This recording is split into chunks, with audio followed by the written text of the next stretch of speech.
It began with a photograph, a single image that shouldn't have existed. A family in Vermont was cleaning out their late grandmother's attic when they found an old shoebox filled with keepsakes, faded letters, pressed flowers, and photographs that smelled of time and dust. But inside that box was one photograph that didn't belong. A group of children sat in front of a white farmhouse, smiling in the summer sun. Each child could be identified, except one. A boy, pale, still, and staring directly into the camera. He wasn't in any other family picture. He wasn't in any school records.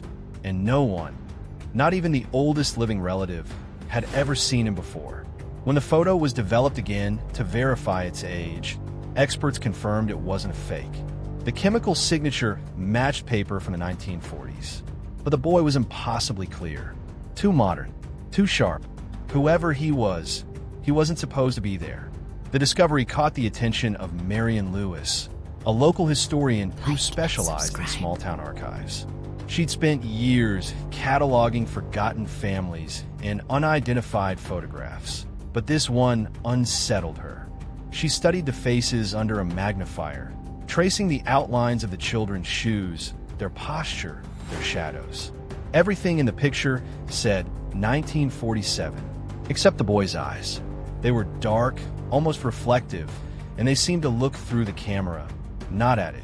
Marion compared the photograph to hundreds in the local records. Same farmhouse, same family, the Whitakers. The Whitakers had lived on that land for generations, through war, through famine, through everything. But there was no record of a boy like him. She called the eldest living Whitaker, a 90-year-old woman named Edith, who remembered the day the photo was taken. She told Marion, "There were 6 of us that day, not 7. When Marion described the extra boy, Edith went silent. After a long pause, she said quietly, "We used to have dreams about him. My brother said he'd see him by the window sometimes, just standing there, watching." The image spread online, quickly dubbed the Whitaker Phantom. Amateur sleuths dissected it pixel by pixel, arguing about exposure, lighting, and history. But one comment stood out, from an anonymous account that simply said, "I saw him too, in my grandmother's picture. Same face." Marion followed the lead. Another family in upstate New York, unrelated, 200 miles away, had a photograph in the 1950s. Different people, different town, but in the back corner of the image, there he was again. Same dark eyes, same faint, impossible half-smile. The boy hadn't aged a day. When forensic analysts overlaid the 2 images, the facial proportions aligned perfectly down to the millimeter. Statistically impossible. Marion began cross-referencing photography studios, old census data, and regional news archives. And that's when she noticed something chilling.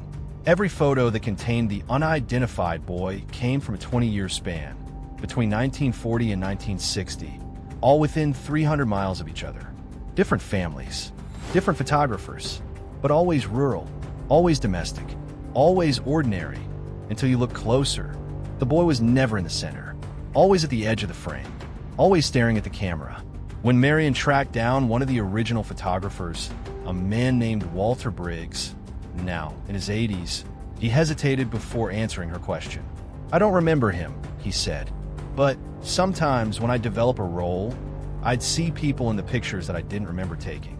Faces that didn't belong. We just throw those away back then." He paused, his voice trembling. "Sometimes I think the camera caught more than it was supposed to." Then came a third photograph. A retired schoolteacher mailed Marion a copy of her class portrait from 1954. The children sat neatly in rows, their expressions stiff with discipline. And there, on the far left, behind the last row, was the same boy.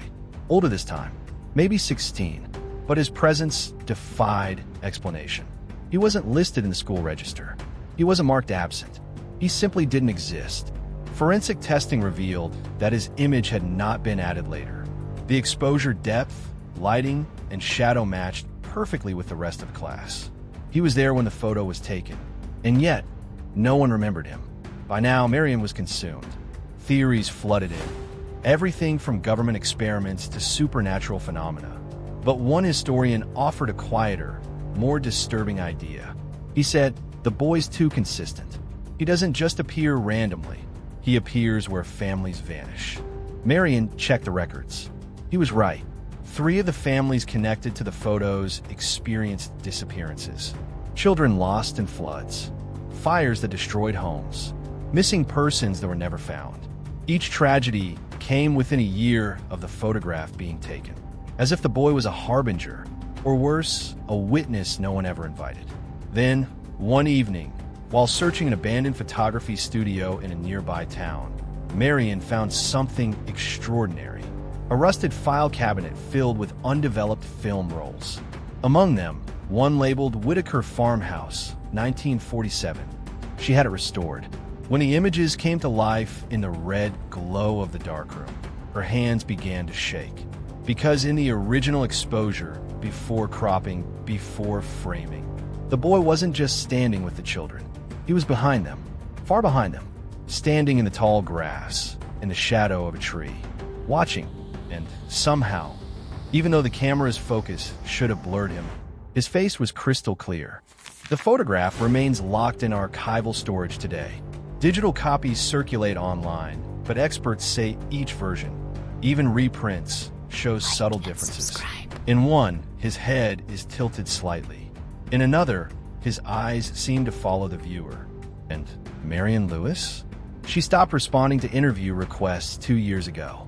A neighbor said she packed up suddenly, left her home, left her research, left everything.